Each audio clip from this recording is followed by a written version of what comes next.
Hello and welcome to the Meditation Conversation, the podcast to support your spiritual revolution. I'm your host, Kara Goodwin, and today I'm so excited to have Calvin Correli joining. Calvin is a serial entrepreneur, a spiritual teacher, speaker, author, investor, and the founder and CEO of Simplero. He's gone from being bankrupt to having 4 businesses making millions of dollars and a team of 35 people. His mission is to create the greatest force for personal and spiritual growth the world has ever seen so that collectively we can create the world we want to live in. And by helping people transform lives at scale, Calvin is empowering humanity to solve our biggest challenges. And I wanted Calvin to be on the show because I am a huge, huge fan of the software he created called Simplero and of Calvin as well. I use Simplero to run my online course and my membership, my email broadcasts, my karagoodwin.com website. And although you could say Simplero is a tech company with Calvin at the helm, it's going way beyond just tech.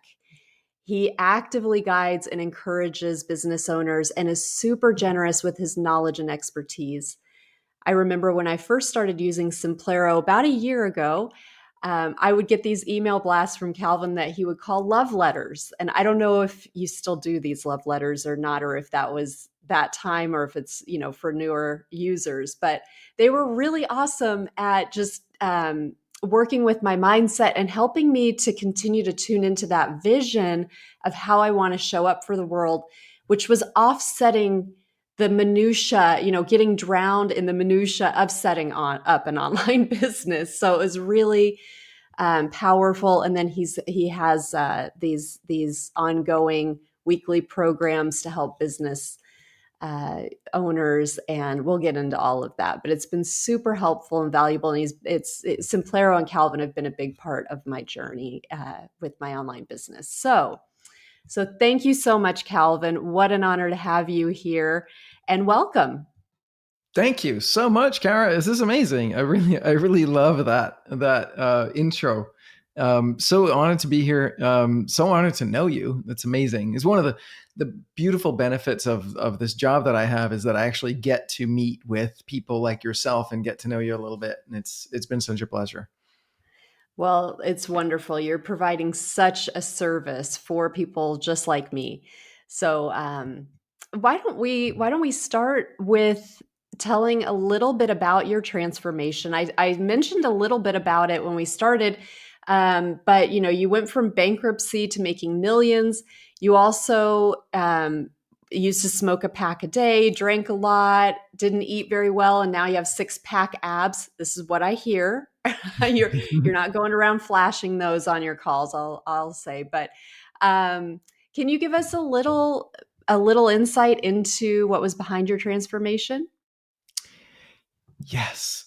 Well, so it's funny, like to summarize it all, I would say it was the feeling that I was pretty fucked up in many ways and I didn't want to be that anymore. There's always that call to this can be better. I think I'm born with it, with that like divine dissatisfaction. In fact, if you go into things like human design and things of that nature, I have that. I think it's the 17th gate, which is like, always the ability to find what's wrong in every situation, which can be really, but I'm pretty sure my dad has that as well. It can be kind of devastating, right? When you apply that to yourself or you apply that to your intimate relationships, but it can be really powerful when you apply it to, sort of at a higher level, just to see, hey, like this could be better. There's so much room for improving things here.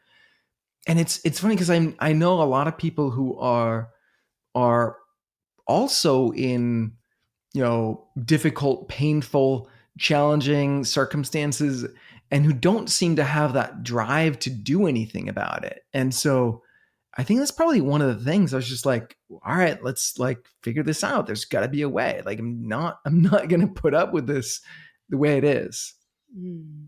Yeah, it's so important. And it's funny to step back and be like, yeah, there are people who just don't have that. Like they don't have the desire, the drive. Yep.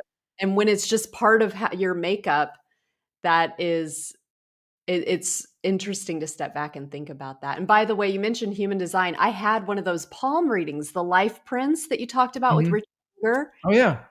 Sweet. Um, yeah, and How did was that that? and I'm having him on the podcast, in a few weeks, but, and that is kind of I remember you talking about how you had this handprint analysis, Hmm. um, and how much it showed how much of a mirror it was for you. Did that type of thing show up in that as well? I don't think this particular trait was there, but Okay, yeah, but it's definitely there in both the human design and gene keys, which is sort of the same model. Yeah, and okay. it's funny too, because I'm from Denmark, and one of the modalities that I've found that has worked tremendously is this Danish system called Body SDS, Body Self Development System, and I will travel to Copenhagen. I think I was there like 4 times, 4 trips last year. I live in New York City, so flying over there, staying at a hotel or an Airbnb so that I can get this body SDS treatment and go to their workouts and stuff. And I have family in Denmark who are complaining about like, oh, I'm in pain here, I'm in pain there, or like some other thing. And I'm like, it's right there. You have it right there. You don't even need to fly anywhere for it, right? But there's always these excuses for why not, and like, oh no, and it's expensive, or it's like, yeah, so right, like, do you want this Yeah. solved or not? Right. Yeah. Yeah. I love that. Well, you mentioned, we're talking about mindset and you're very tuned into mindset and you are a master at helping others get through their mindset blocks. So I mentioned that you have a weekly, um, this unfiltered program where you're working with people in your community. Um, and it's very focused on helping people to resolve business issues. And so often it comes from the mindset. People Mhm. come with these problems that seem like they're, really maybe systematic or they're not so much technical, but how do I get people attracted to my program and things like that? But it's so often it's the mindset. Can you share with us some of the most powerful ways that you have been able to get into a successful mindset? Oh yeah. There's been there's been a lot over the years. Um, I think I'll tell you like some of the things that I've noticed in myself that have blocked me from being in a positive mindset about or helpful, effective mindset around things.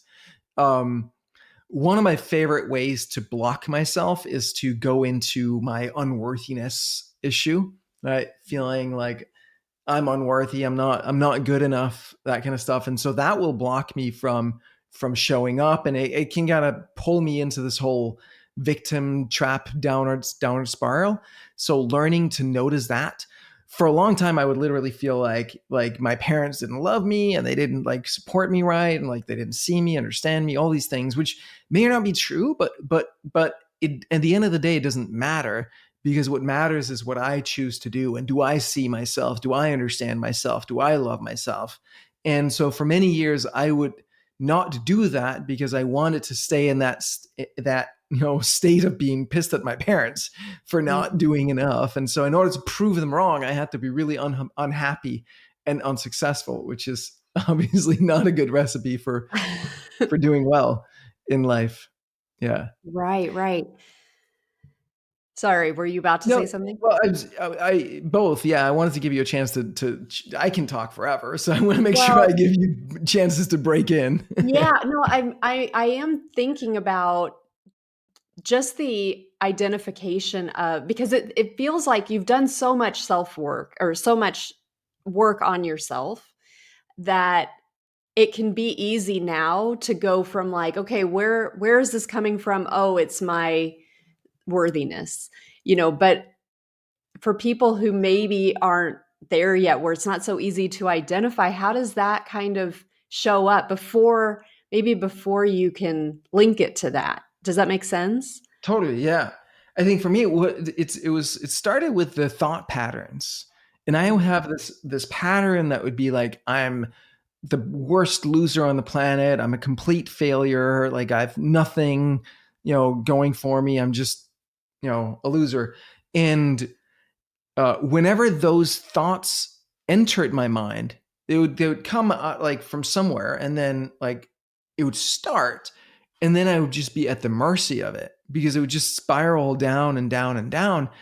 And I kept believing that if this thought is in there, it must mean that there's some truth to it. And so I kind of need to like follow it and believe in it or something. Like I need to like get to the bottom of this or something. And so it would really spiral me down. And what one of the things that changed was realizing that this thought, it may come from wherever. Maybe it was something my parents said, or I overheard them say, or I read somewhere, or a teacher said, or whatever. Doesn't matter. But the fact that it's in my head doesn't mean that it's true at all. So, like before that, I would always be scared that like I might inadvertently do something that would trigger this thought, and then I'd be like, "Fuck, what am I gonna do now?" Like, right? Yeah. I'd be There like the goes my victim of my day or own week thoughts. or Was that yeah. Well, there goes my day or my week or, depending on how exactly? far it goes. Yeah. Yeah, and it'd be this like constant tension of being scared of what might happen in my head, what thoughts might pop in there, right? And the more I was scared of the thoughts that popping in there, the more it was going to pop in there. Yeah. As they say, don't think of an elephant, right? Um, Right. so I think just recognizing that just because I'm thinking something in my head doesn't mean that it has any truth value whatsoever, and starting to question those thoughts and realizing that I can totally choose what I want to believe in or not. I can look at something instead of asking, is it true? Is it really true? Like I can ask, is it helpful? Right? Like, can I really know it's true? Is there something else that is probably as true or truer? And realizing just how much we create narratives around stuff, right? I am a loser or I'm a failure or something like that. It's just a way to tell a very short story about like a lot of data points, right? And I so love you, that. Yes. yeah. So you could tell other stories that might be as true or truer, but actually put you in a good position to do better. So that's the other piece is forget whether or not it's true. Who do I want to be in this moment, and what action do I want to take from here? And is this thought pattern helping me take better actions in the future? Because that's really all that matters, right? Is Mm. that moment of decision, that moment of action. What am I going to do about it? Like, what am I going to do to improve my situation? Right. There's something about how you talked about the data points Mm-hmm. that really landed powerfully because, we're in this, there's a lot of talk currently about multidimensionality, and that Mm-hmm. we are multidimensional beings.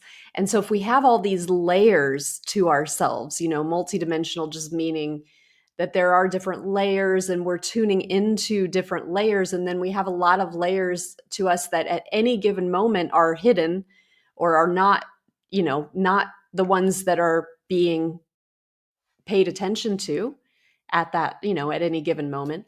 So it's really kind of like turning off the attention of the layers or the data points, like you say, of us that are not going to take us forward, and Mm-hmm. shining that light onto all the data points that we have that do tell us that we are, unique and powerful and smart and, the things that we need to be tapping into to be able to progress, you Yep. know.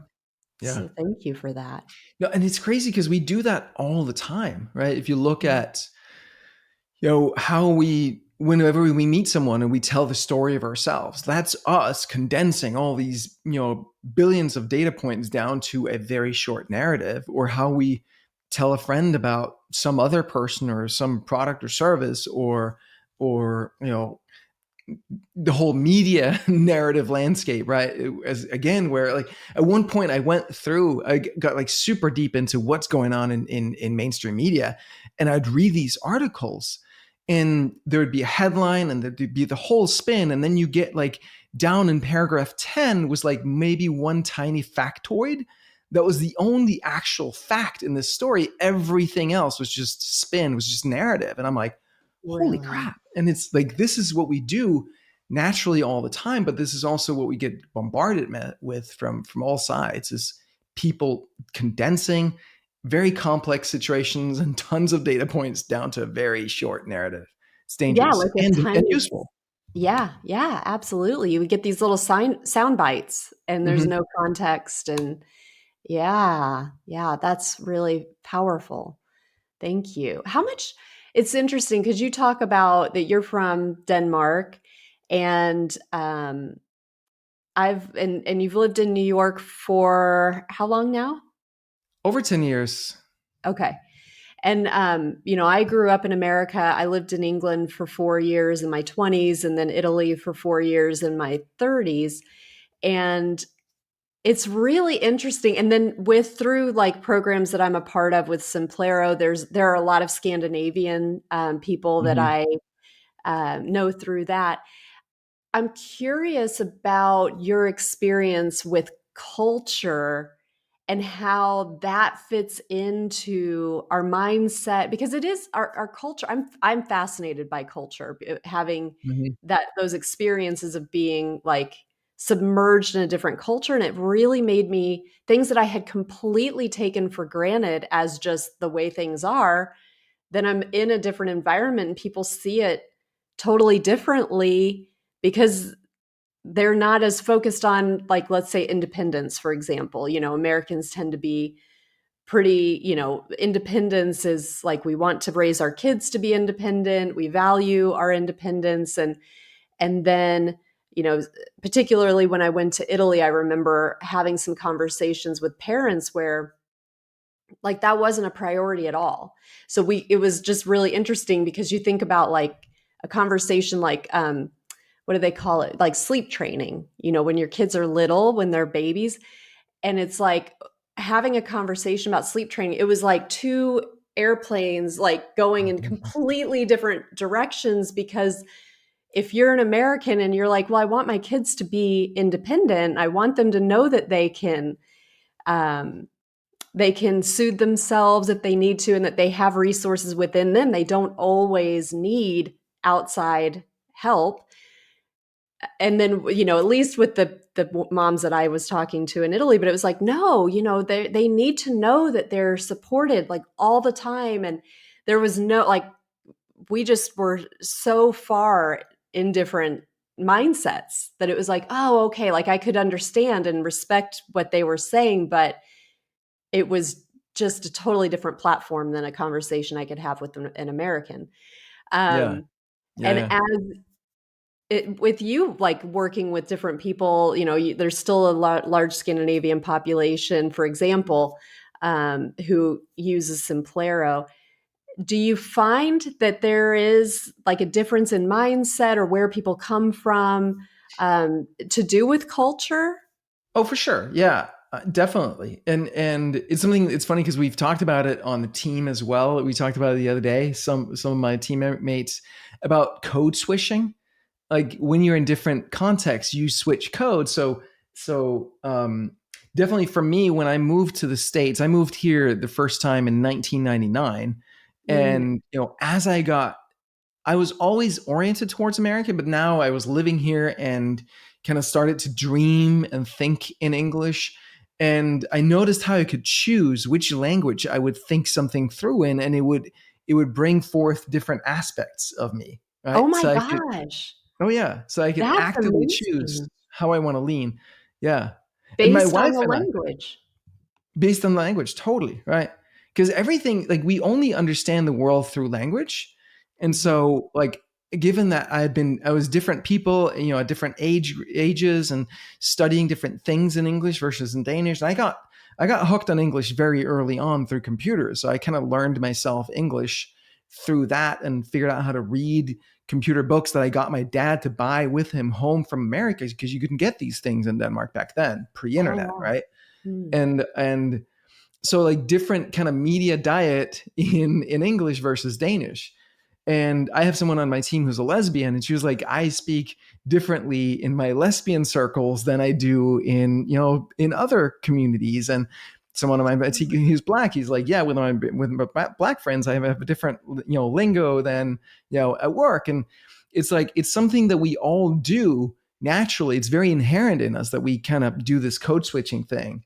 But I do see for sure, like a cultural difference. It was one of the reasons that I don't live in Denmark anymore, is for the moment I got here in 99 as an adult, I was like, this is home for me. This just feels much more natural for me than Denmark ever did. Like my wife is also from Denmark, and we speak English with each other 90% of the time. Every Really? so often we'll switch into Danish for something, and sometimes it'll be like mix and match within the sentence because there's just a better expression in Danish, and Mm. so we'll use that. But most of the time we speak English together just as a choice, because it just feels more natural for us at this point.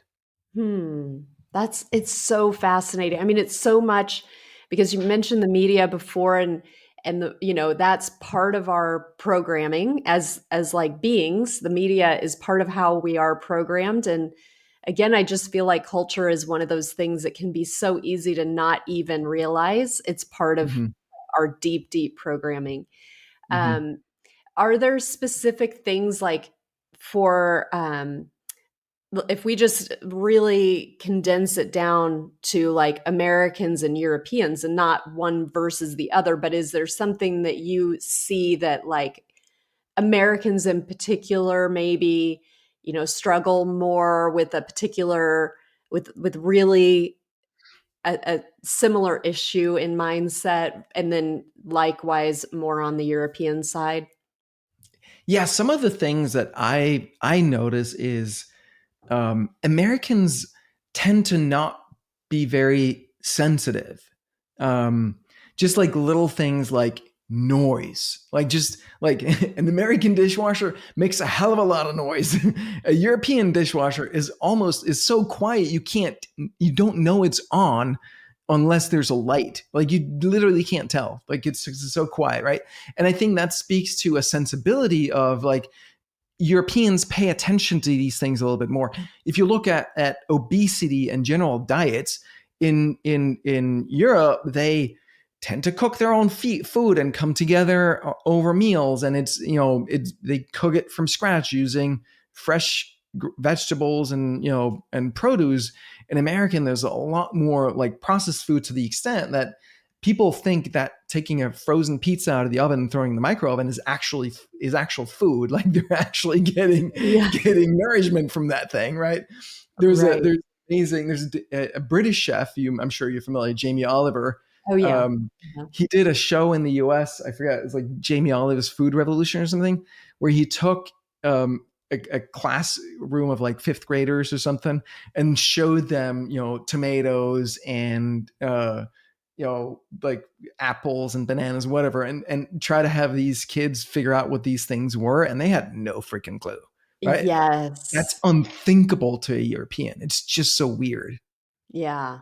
Except the British, because Jamie Possibly. Oliver was huge in England when I was living there, and they had the same sort of thing. There was a really popular show that where they were revolutionizing school dinners, Uh-huh. and there's a lot of processed food in the UK too, and Got it it. was yeah, I was but surprised. I was really shocked. A few years ago, I was in Denmark, and then there's a chain of convenience stores that is a franchise off of the US 7-Eleven brand. So there's 7-Elevens all over in Denmark, but these are actually like decent quality stores. They're not like top of the line, but they're actually good quality. But whereas in the US, they tend to be like the shadiest stores ever, right? yes, right. In Denmark, they're actually kind of nice. And then all of a sudden, all of them had these like really fresh, protein forward kind of like to go meals that they had. And it's like that's the beauty. Like I don't know about, but Denmark is such a small country. It's like 5 million, 6 million people. So when Denmark decides, and it's so homogenous, when they decide, all right, quality food is it, like it just spreads like wildfire throughout the country. And now every little like train station has these like fresh produce, like protein forward, like healthy Absolutely. grain kind of lunches. It's amazing. Yeah. Yeah. Isn't it Denmark where they have that term that's it starts with an H, I think, and it's like, oh, what Yes. is it? You're What's it? thinking What is hygge. that word? Hygge. Hygge. Hygge. It's coziness, right? Yeah. Yeah. Yeah. Yeah. So that's another good example of like that like sensitivity of like, I kind of feel like Americans have this tendency to be like, there are only three dimensions in the world and we're gonna freaking dominate those three dimensions, right? It's like, well, what about all these other ones? Like, intuition, Yeah. like energy, like feel, like those are real too. And they're like, no, we're just going to send our tanks in there and pretend like that doesn't exist. I mean, you look at like the people who are elected to Congress, like just look at their posture. Just look at them from like just a posture perspective. Most of them are like, dude, what's wrong with you? Like, you need help. Yeah. Yeah, absolutely.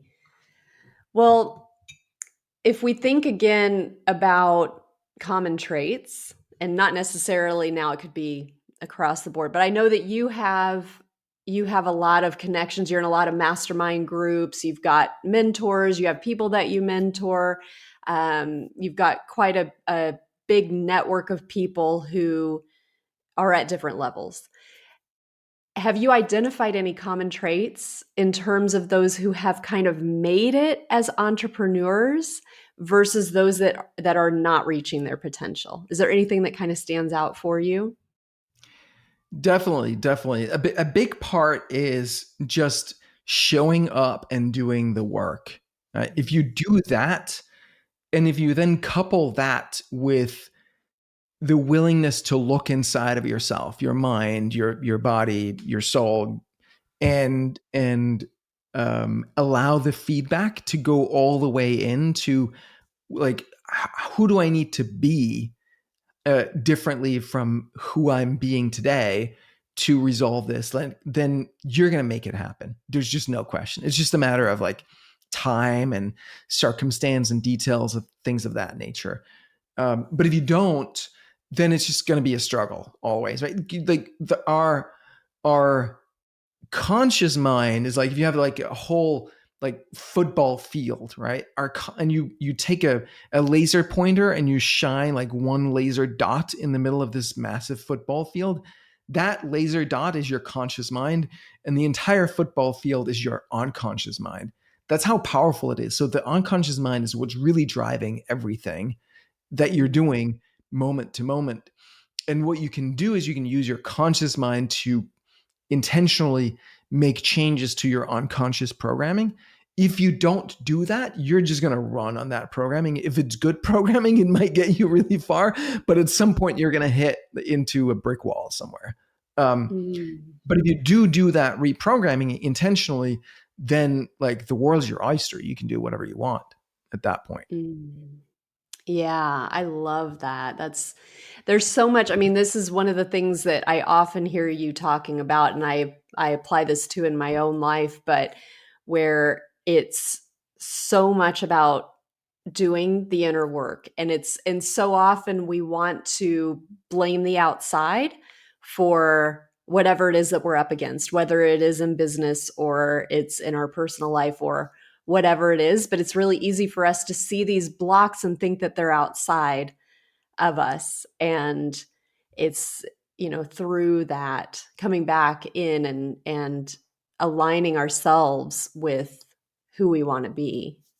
So, Exactly. How am I creating this, right? How am I mm, creating this? Other people in similar circumstances or even or worse circumstances that are similar age or younger or older have all figured out how to accomplish this. So if they can, it means it's possible. What do I need to change about me? And in that context, I think it's important to also say, you're not them, right? I'm not those people. I need to always take cater people or take tailor those insights to who I am and what I'm trying to do, right? So we don't want to like that was one of the mistakes that I made early on. I think it's very common. I don't think it's something to be ashamed of is like copying other people, right? Wanting to be like other people, longing for, like, I felt so wrong. I was like, oh, that person has had success. I remember years and years ago, I was with my ex-wife and we were in Amsterdam, and we went into this like tiny little shoe store, and I was just like, oh my God, so cool. It's beautifully designed. Like, I wish I was the owner of this store. Like, I don't know jack shit about this person, right? He might have a miserable life, and the shop might not make any money, and like it might just be a terrible existence just owning a store, and you have to show up every day, and your total addressable market is whoever happens to walk by. And like, I was doing online stuff. Like, he might be super envious of me, but I was so busy feeling so unworthy and insecure and wrong that I just like want to be every other person that I thought was successful. So really, really taking the time to get to know yourself and honoring that versus comparing and wanting to be like others, but then absolutely borrow all the strategies that you can that work for them and use them as inspiration to break through those barriers in your own mind. Thank you for that. It reminds me of something that you said to me actually really early on, in when you started doing Unfiltered, and I was saying something about like there has been a disconnect between like what I really really am passionate about in terms of consciousness, because all my work is around consciousness and using meditation to get deeper in touch with our more in touch with our consciousness. And but a coach that I had last year was kind of like very into the meditation space, and he was kind of like, just be careful about what, you know, how you present yourself, because if you want like certain types of work, or you want to, certain types of events that you may want to do,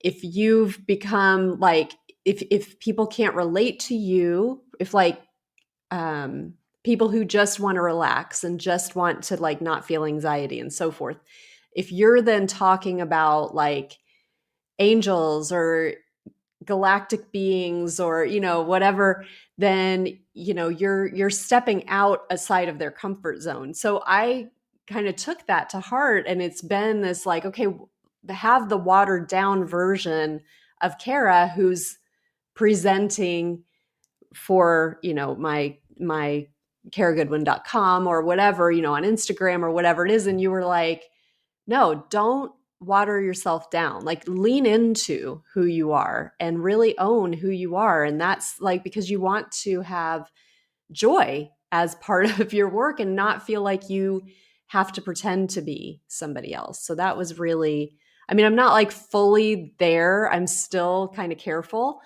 but I more and more and more, I'm like, owning Well, it.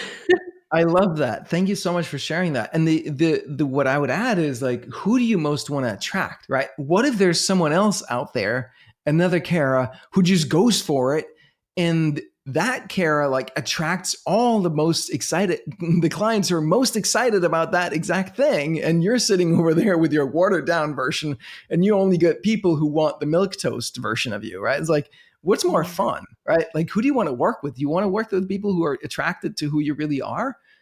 That sounds a lot more fun to me. Yeah. And That's if so in the key. process of you watering down so that you can appeal to a broader segment, you also actually repel the people that you would most want to work with, that's a bit of a bummer. See, this is what I'm talking about. Like, how, okay, just those few words, it totally like snaps something into like, yes, like into focus. So this is what I love. I love it. Yeah, With Unfiltered that I keep bringing up, is it open to the public? it I is don't even know totally that. anybody free to join. Yeah, unfiltered.show is the Okay. URL. So every Thursday at 1 p.m. Eastern. Absolutely. Okay. So I'll be sure to put that in the show notes, because I Please do. highly recommend, especially if you are, a business owner and you want help with mindset, and you may not even know that you want help with mindset. This is the funny thing, because like we've been talking about, it's such a part of who we are that it's hard to identify that our blocks are actually coming from within us. But Calvin is so talented at least with me, he can just like, it's almost like you're taking my head and you're like just adjusting it a tiny bit so that I just look a little bit, like just a little degree to the right or something, and it's like, oh yeah, now I can see it in a totally different way. So you have such a gift for that. Thank you So, so much. I love doing it. I love like that's my favorite thing in the world to do. well, that's one of the things that came up when I mentioned about the handprints, and you'd had this handprint analysis done, which made me then want to go and have one, and I loved it. But um, you were sharing that what came through for that, like if I remember correctly, it was all the engineering stuff and all the stuff that kind of comes with your professional background was there, but also you've got the spiritual teacher part too Yep. as Exactly. well. Yeah. And what Richard said to me specifically was like, as good as you think you are at the software stuff, you're 100 times better at the spiritual teacher, the shaman work, as he calls it. Yeah, isn't that amazing? And this is really why I am so passionate about Simplero, because it really, you've built this amazing software that we haven't really even talked about, but it's kind of this all-in-one umbrella where you can, instead of having like uh seven different applications or seven different programs that you would use to manage your business, it's all in one. And that's so valuable. But there's also this nurturing and this like, it's clear that Simplero not only wants you to be able to have the tools that you need to run your business in terms of software, but there's this focus on, okay, in order to effectively use these tools, you have to know like you have to stay attuned and aligned with your mission and why your work needs to be out there. There's something, that's always there in the software, like when I'm working, behind the scenes creating my web pages or whatever it is, and it's just like on the footer, and it's like, the world needs your work, and it's just these constant like reminders, like that, to stay focused on what it is that you want to do. What are you wanting to change? How are you wanting to show up?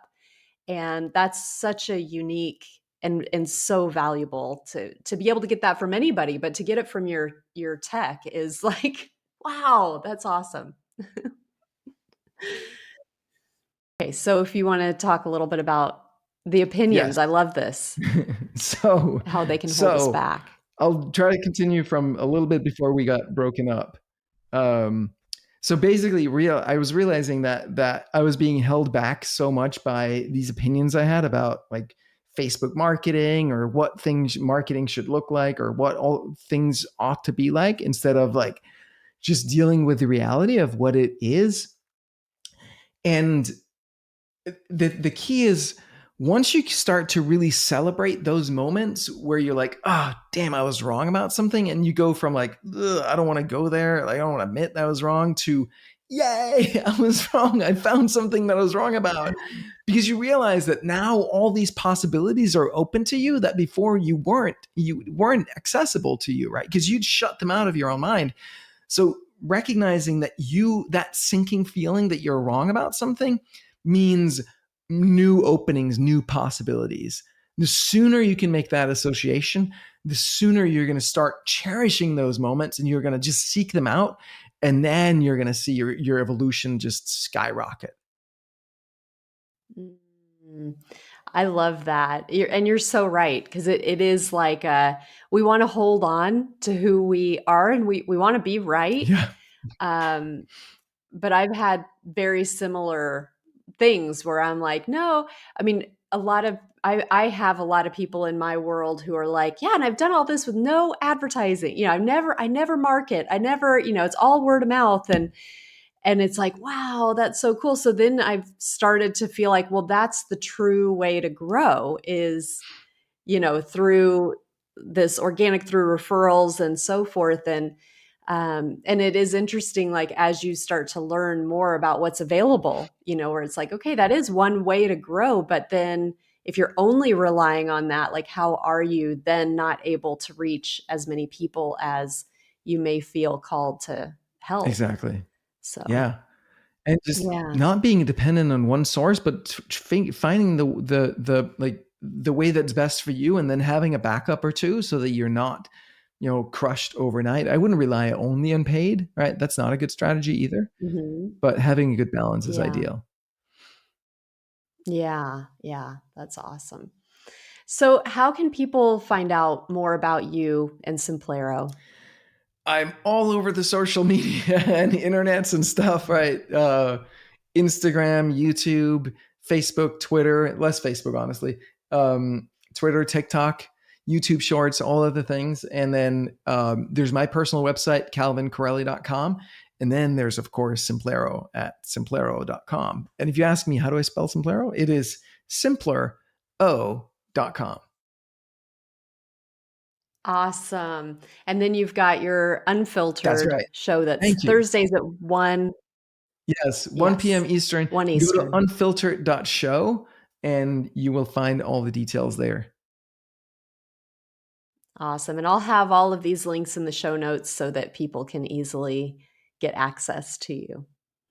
So, well, thank you so much, Calvin. This has been amazing, and thank you for being here, and just thank you for the work that you're doing and the mindful way that you're approaching your work, the holistic way that you're helping business owners with to to get the mindset that they need, the confidence that they need, and then of course the very practical tools that you've developed. It's amazing.